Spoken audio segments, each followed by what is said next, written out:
ராஜாவாய் அங்க தொங்கி கொண்டிருக்கிறார்.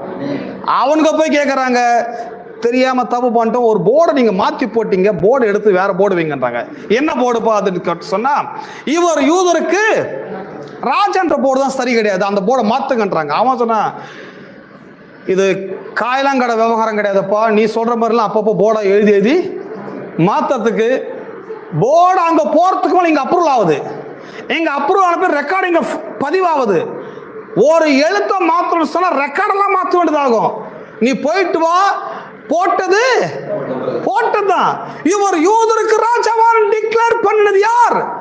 Rome government, Rome empire, Rome அரசாங்கம் இவர் யூதருக்கு ராஜாவா இருக்கிறார்.